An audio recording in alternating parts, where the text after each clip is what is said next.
고난을 허락하시는 하나님이라는 제목으로 함께 은혜를 나누겠습니다.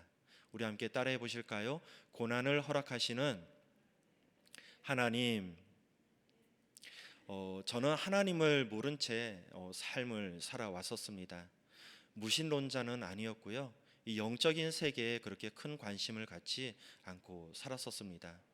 그러던 제가 하나님을 만나고 나서 변화되게 되었는데요. 하나님을 만나서 제가 큰 변화를 겪게 되었습니다. 이 하나님을 인격적으로 만나고 나니까 이 세상 친구들과의 그런 만남이 별로 그렇게 재미가 없어지더라고요. 또한 하나님을 인격적으로 만나고 나니까 세상 친구들과 함께 나누는 세상의 문화들이 너무나도 지루해지기 시작을 했습니다. 그러다 보니 세상 친구들과 조금씩 멀리하게 되었고요.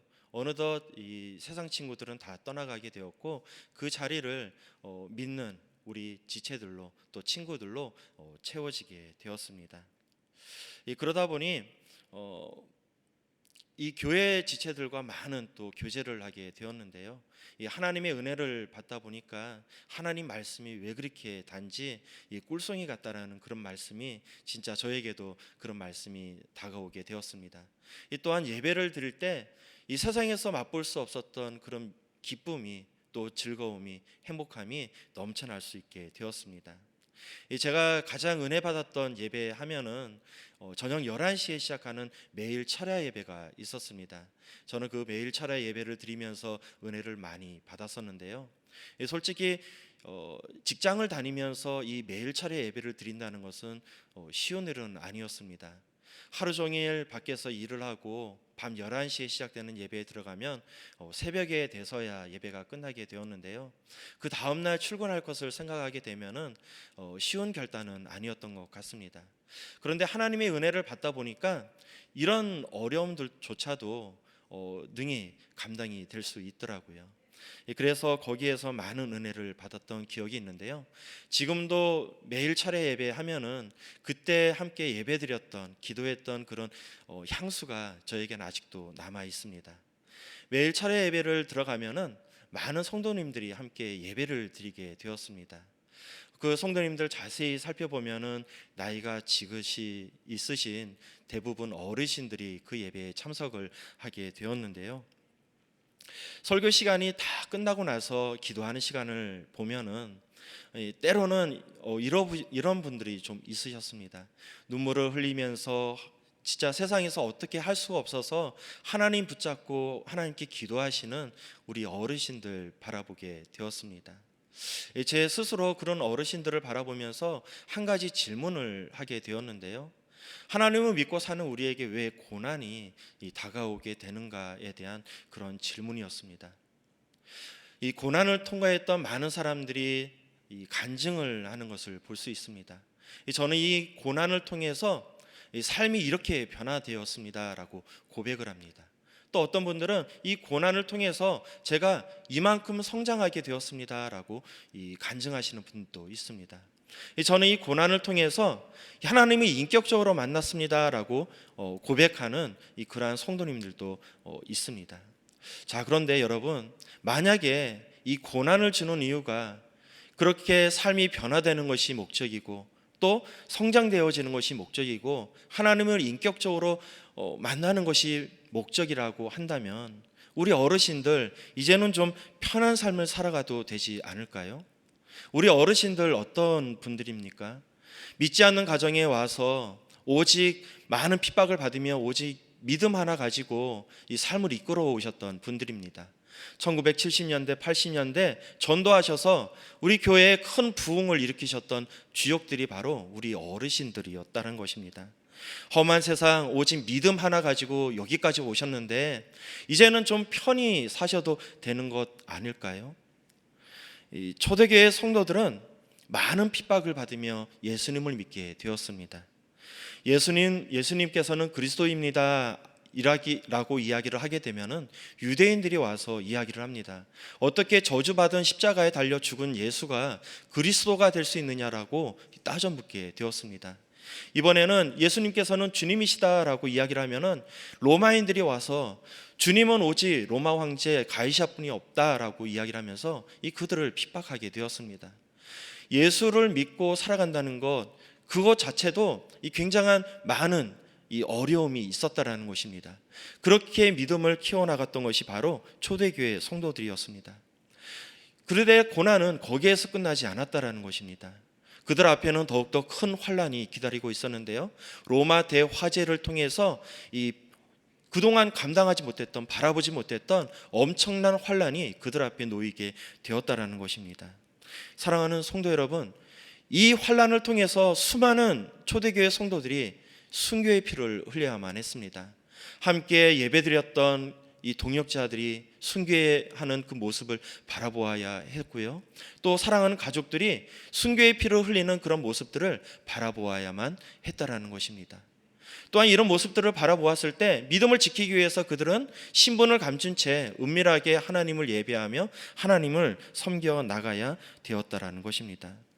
여러분, 전능하신 하나님이 살아계시다면 이 초대교회에 이렇게 믿음을 가지고 살아계시는 초대교회 성도 여러분을 지켜 보호해 주셔야 되는 것이 맞지 않을까요? 진짜 하나님께서 살아계시다면 이 로마 황제가 거짓으로 꾸며낸 이 이야기들이 진실이 밝혀짐으로 인해서 이제는 그리스도인들의 핍박받는 일이 없어져야 되는 것이 아닐까요? 만약에 진짜 하나님께서 살아계시다면 핍박받는 그리스도인들에게 함께 하셔서 큰 기적을 베푸시면서 그들에게 하나님의 큰 위엄을 보여주셔야 되는 것이 아니었을까요? 하지만 하나님께서는 그렇게 하지 않으셨다는 것입니다. 초대교회 성도들이 큰 어려움을 겪고 있었지만 하나님께서는 그 어떤 일도 하지 않으셨다는 것입니다.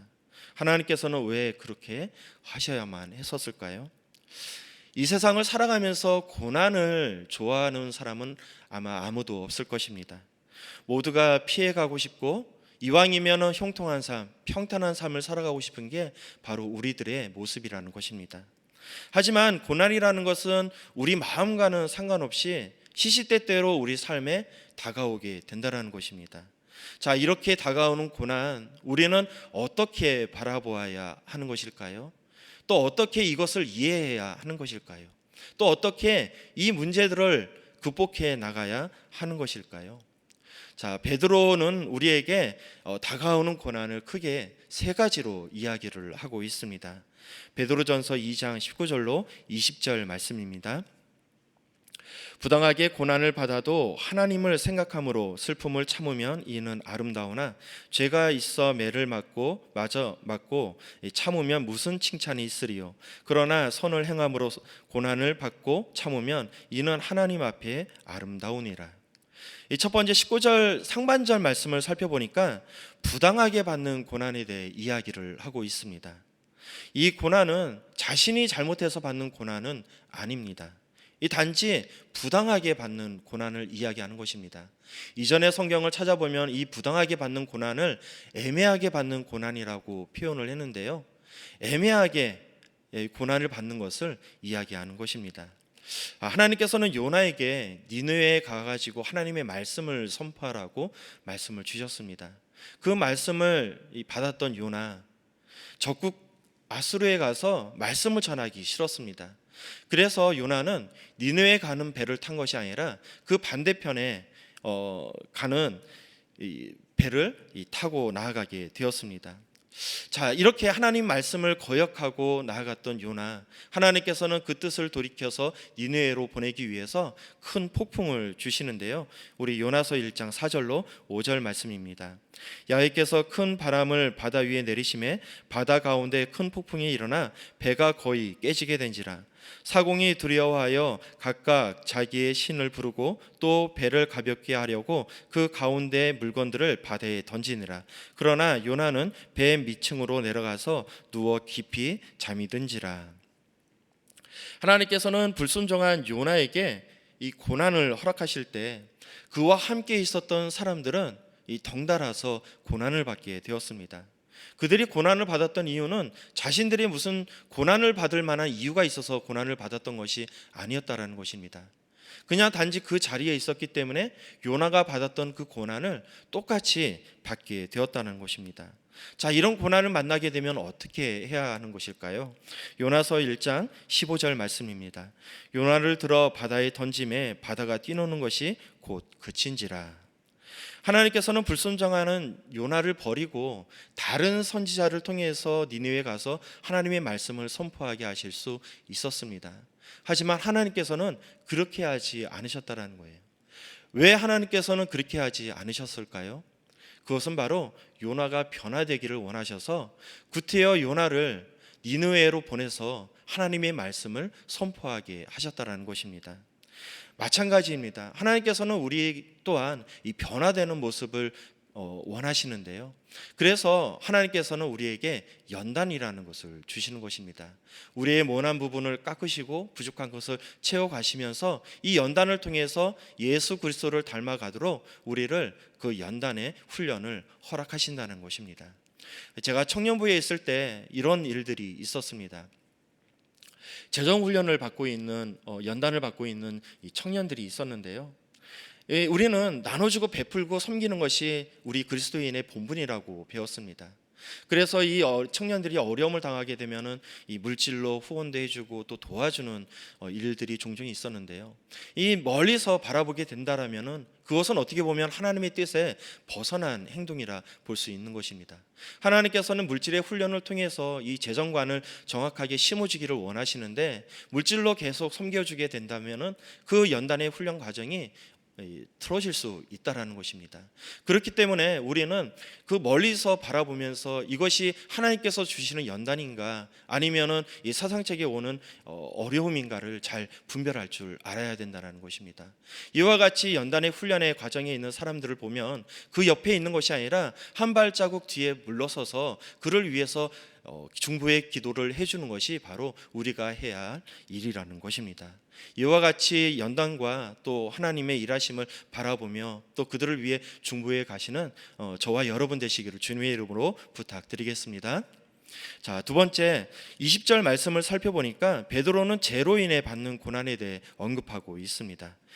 베드로전서 2장 20절 말씀입니다. 죄가 있어 매를 맞고 참으면 무슨 칭찬이 있으리요. 그러나 선을 행함으로 고난을 받고 참으면 이는 하나님 앞에 아름다우니라. 자, 이 고난은 잘못된 행실을 바로잡기 위해서 우리에게 다가오는 고난을 이야기하고 있습니다. 이 솔로몬은 하나님께 큰 축복을 받았던 인물입니다. 그가 기브온 산당에서 1000번제를 드리게 되었을 때 하나님께서는 그날 밤 솔로몬에게 임하게 되셨는데요. 열왕기상 3장 5절 말씀입니다. 기브온에서 밤에 야훼께서 솔로몬의 꿈에 나타나시니라. 하나님이 이르시되 내가 내게 무엇을 줄고 너는 구하라. 자, 이 질문에 솔로몬은 하나님께 하나님의 백성의 송사를 분별할 수 있도록 지혜를 달라고 하나님께 구하게 되었습니다. 하나님께서는 이 솔로몬이 구했던 지혜가 너무나도 기뻐 받으셨습니다. 그로 인해서 하나님께서는 그가 구하지도 않았던 부귀와 영광과 장수의 축복마저 하나님께서 허락해 주시는 것을 바라보게 됩니다. 이렇게 하나님의 큰 축복을 받았지만 이 솔로몬은 하나님을 떠나서 삶을 살아가게 되었는데요. 하나님께서는 이와 같이 하나님을 떠나 삶을 살아가는 솔로몬에게 무려 2번이나 나타나셔서 그 뜻을 돌이키라고 말씀을 하셨습니다. 열왕기상 11장 9절로 10절 말씀입니다. 솔로몬이 마음을 돌려 이스라엘의 하나님 야훼를 떠남으로 야훼께서 그에게 진노하시니라. 야훼께서 일찍이 2번이나 그에게 나타나시고 이 일에 대하여 명령하사 다른 신을 따르지 말라 하셨으나 그가 야훼의 명령을 지키지 않았으므로 하나님께서는 솔로몬이 타락하는 것을 그냥 바라만 보시고 있지 않으셨다라는 것입니다. 무려 2번이나 그에게 나타나셔서 그 뜻을 돌이키라고 말씀을 하셨는데요. 그럼에도 불구하고 그 뜻을 돌이키지 않자 하나님께서는 르손과 하닷과 여로보암을 보내서 그 가시가 되게 했습니다. 평생에 그를 대적하게 만드셨다라는 것입니다. 하나님께서는 왜 솔로몬에게 2번이나 나타나셔서 그와 같은 일을 하셨던 것일까요? 하나님께서는 왜 대적자를 세우셔서 솔로몬을 대적하게 만드셨던 것일까요? 그것은 우리는 언젠가 하나님의 심판대 앞에 설 수밖에 없는 존재이기 때문입니다.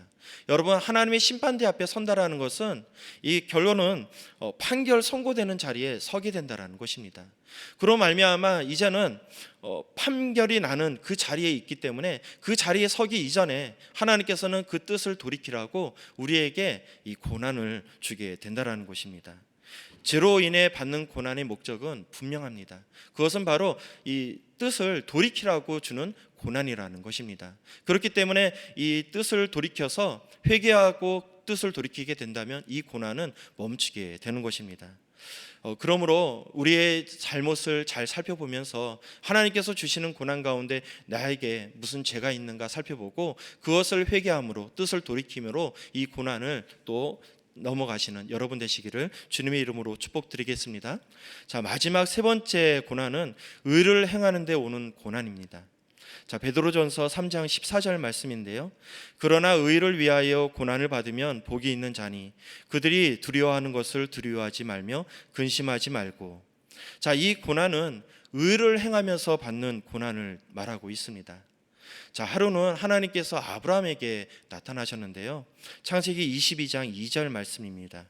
야훼께서 이르시되 내 아들 내 사랑하는 독자 이삭을 데리고 모리아 땅으로 가서 내가 내게 일러준 한 산에 가서 거기서 그를 번제로 드리라. 천청병력 같은 말씀입니다. 하나님께서는 아브라함에게 백세에 주셨던 아들 이삭을 번제로 드리라고 말씀하고 있습니다. 여러분, 번제를 드린다, 이 번제가 어떤 제사인지 혹시 아시나요? 이 번제라는 제사는 제물을 죽여서 그 피를 제단 밑에 모두 쏟습니다. 그리고 각을 떠가지고 분리한 다음에 불로 태워버리는 것이 이 번제라는 것입니다. 여러분, 이 각을 뜬다라는 것은 무엇을 이야기하냐면은 칼로 살점을 하나씩 하나씩 오려내서 뼈와 살을 다 분리하는 것을 이야기하는데요. 지금 하나님께서는 아브라함에게 그의 아들 이삭을 죽여서 피를 모두 제단 위에 쏟아버리고 그 칼로 살점을 도려내서 불로 태워버리라고 명령하고 있는 것입니다. 그 이야기를 들었던 아브라함, 아침에 일찍 일어나서 하나님께서 말씀하셨던 이 모리아 산을 향해 사흘 길을 걸어가게 됩니다. 그리고 말씀에 순종해서 칼을 높이 들어서 이삭을 죽이려고 할 때 하늘에서 큰 소리가 일어나게 되었는데요. 우리 창세기 22장 11절로 12절 말씀입니다. 야훼의 사자가 하늘로부터 그를 불러 이르시되 아브라함아 아브라함아 하시는지라 아브라함이 이르되 내가 여기 있나이다 하매 사자가 이르되 그 아이에게 내 손을 대지 말라 그에게 아무 일도 하지 말라 내가 내 아들 내 독자까지 내게 아끼지 아니하였으니 내가 이제야 내가 하나님을 경외하는 줄을 아노라. 이 이야기를 들었던 아브라함의 심정은 어땠을까요? 이 첫 번째 드는 심정은 안도의 한숨이었을 것입니다. 아, 다행이다. 자, 그 뒤에는 궁금증이 생기지 않았을까요? 그렇다면 왜 하나님께서 나에게 독자 이삭을 바치라고 이야기를 하신 것이지? 그냥 있는 양을 가지고 제사를 드리면 되는데 나를 시험하려고? 때로는 이 아브라함은 어쩌면 좀 섭섭한 마음이 들 수도 있었을 것 같습니다. 우리가 생각하기에도 이 시험은 좀 지나친 시험 아니었을까요? 아브라함은 아무리 생각해봐도 이 시험의 목적을 이해할 수 없었을 것입니다. 자, 그런데요, 시간이 흐르고 나서 하나님께서 왜 아브라함에게 이와 같은 시험을 허락하셨는지 조금씩 보이기 시작을 합니다. 하나님께서는요, 이 1000년이라는 시간이 지난 후에 하나님께서 아브라함에게 그 순종을 요구했던 그 자리에다가 이 거룩한 예루살렘 성전을 짓게 됩니다. 2000년이 흐르고 나서 하나님께서는 아브라함이 순종했던 그 자리에서 예수 그리스도를 십자가에 못 박히며 예수 그리스도를 십자가에 못 박는 사건이 일어나게 됩니다. 하나님께서는 아브라함에게 이 자신의 아들을 바치게 했습니다. 그 말씀을 들었던 아브라함의 마음은 찢어질 듯 아팠지만 그럼에도 불구하고 아브라함은 순종하게 되었던 것입니다. 자, 그런데요, 하나님께서는 아브라함의 그 마음만 받으셨다라는 것입니다.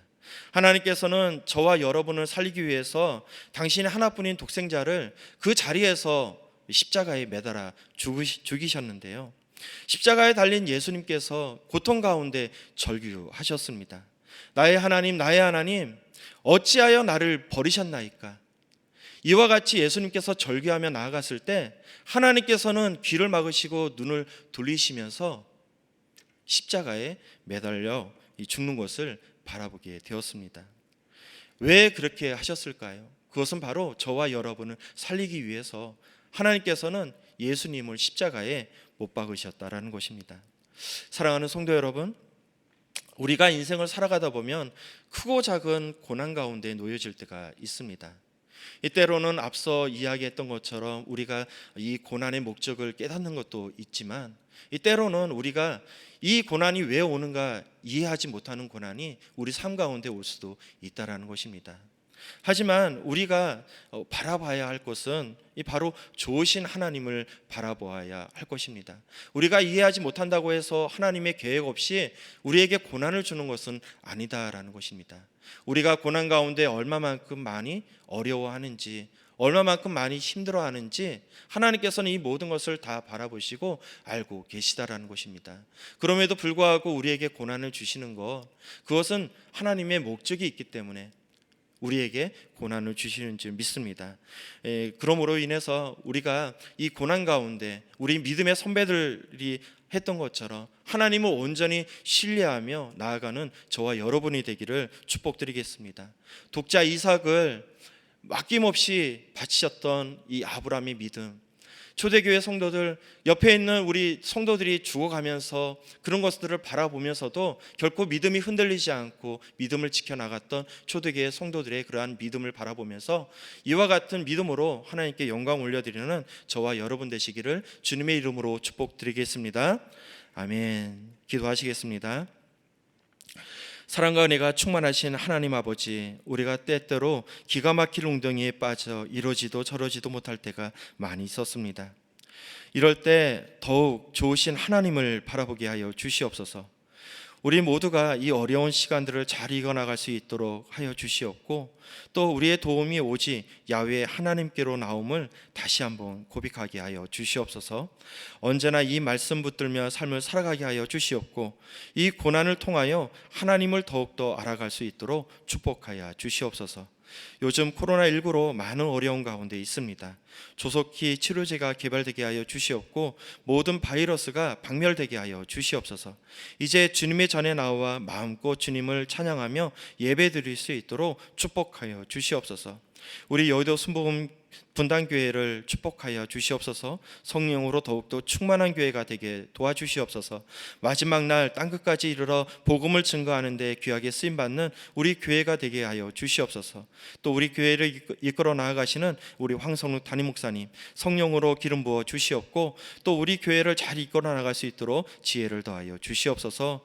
오늘도 귀한 헌물을 가지고 나온 우리 성도님들 계십니다. 11조 헌금, 건축 헌금, 선교 헌금, 장학 헌금, 1,000번째 헌금, 감사 헌금, 기타 모든 예물을 올려드린 손길 위에 만복의 복을 더하여 주시옵소서. 귀한 발걸음을 축복하여 주시옵소서. 오늘도 새벽을 깨워 예배를 드린 많은 성도님들 계십니다. 이들의 삶을 이끌어 주시옵고 축복하여 주시옵소서. 하나님께 더욱더 쓰임받는 우리 성도님들 될 수 있도록 인도하여 주시옵소서. 모든 기도 우리 주 예수 그리스도의 이름으로 기도드리옵나이다. 아멘. 하늘에 계신 우리 아버지여, 이름이 거룩히 여김을 받으시오며 나라가 임하시오며 뜻이 하늘에서 이루어진 것 같이 땅에서도 이루어지이다. 오늘 우리에게 일용할 양식을 주시옵고, 우리가 우리에게 죄 지은 자를 사하여 준 것 같이 우리의 죄를 사하여 주시옵고, 우리를 시험에 들게 하지 마시옵고 다만 악에서 구하시옵소서. 나라와 권세와 영광이 아버지께 영원히 있사옵나이다. 아멘. 할렐루야. 오늘 귀한 말씀을 주신 하나님께 영광의 박수 올려드리겠습니다.